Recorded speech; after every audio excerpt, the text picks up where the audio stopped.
al Vasco nos conocemos hace muchos años. Y creo que la importancia de esta instancia es haber tenido la coherencia permanente que hemos mantenido desde el sector que representaba cada uno y quienes estamos aquí presentes. Yo estaba en la Secretaría de Accidentes. Por casualidad no estábamos de acuerdo en aquellos tiempos con las políticas que llevaban adelante.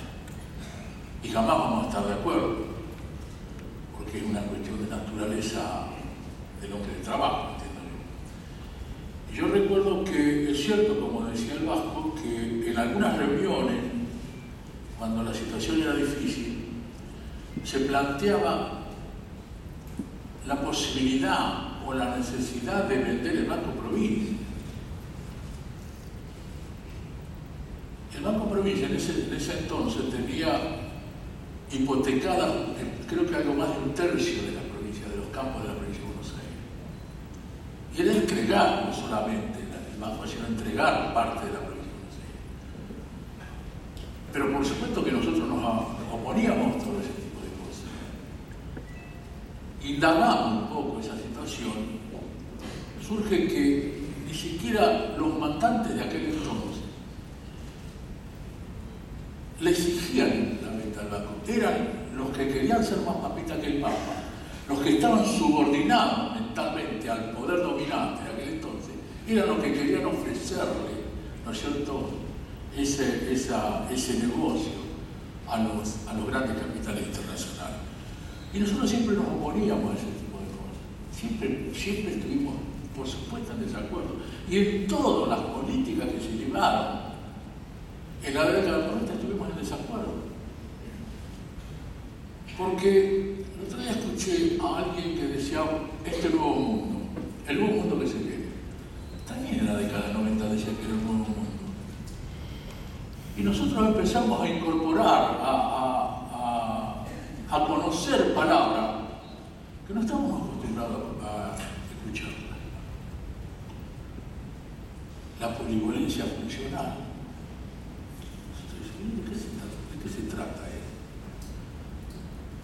Los efectos no deseados en la economía y muchas otras más, que eran los que trataban de incorporarlos en aquel entonces para llevar adelante una política absolutamente de entrega, absolutamente de entrega. Y algunos resistimos, no todos, no todos.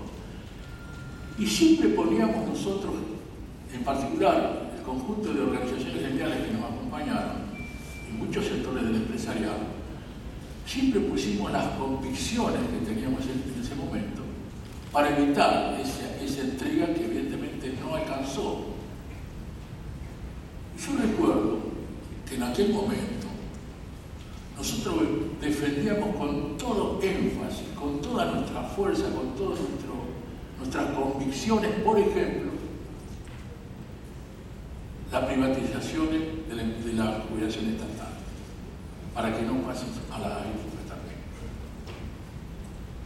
No se logró evitarlo, pero el mismo énfasis, las mismas convicciones, la misma fuerza pusimos para que se reestatice. Y esto es lo que de alguna manera nos da algo de autoridad, porque no sé si todos los que hoy hablan de la reestatización de la jubilación ponían el mismo énfasis para evitar su privatización.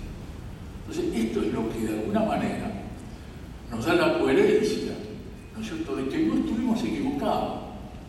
Yo recuerdo cuando en alguna oportunidad, en un acto muy grande,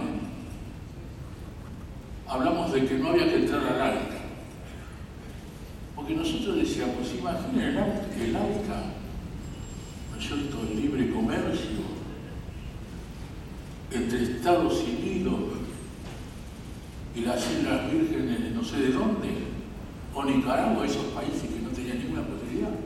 Y dice, lo que en aquel momento el poder dominante trataba de instalar en la sociedad argentina. Y nos opusimos al ALCA. La primera oposición que hicimos al ALCA fue en la Plaza de Mayo.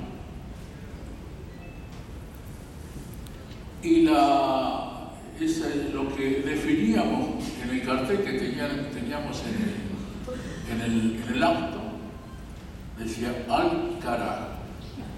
O sea, esto era una clara evidencia de la actitud que tuvimos siempre y jamás la vamos a cambiar. Esto es lo que se tiene que entender. Nosotros estuvimos siempre en contra de todas las flexibilizaciones laborales y todo aquello que haga a que el trabajador no tenga la posibilidad de reclamar legítimamente sus derechos. Y yo recuerdo que en aquel entonces parecíamos marcianos.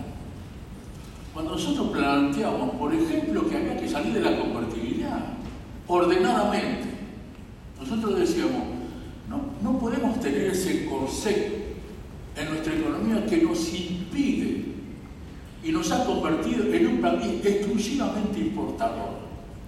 No podíamos competir con nadie. Yo recuerdo que el transporte de un camión cargado de Buenos Aires a San Pablo salía $1.300. No, perdón, salía, sí, $1.300. Los brasileños lo decían por 700, 800. Era imposible competir. Desapareció totalmente el transporte internacional. Entonces, esas son las cosas que uno mantiene permanentemente en cualquier gobierno que se pueda dar en nuestro país. Nosotros siempre decíamos, nosotros no peleamos contra el gobierno. En aquel entonces peleamos contra el poder. Porque el poder era lo que implementaba y obligaba a los gobiernos de aquel entonces a poner en práctica las políticas de entrega. El Banco Mundial, el Fondo Monetario, etcétera, etcétera, etcétera. Entonces siempre estuvimos en contra de eso y lo vamos a seguir estando. Hoy prácticamente el Fondo Monetario ha desaparecido.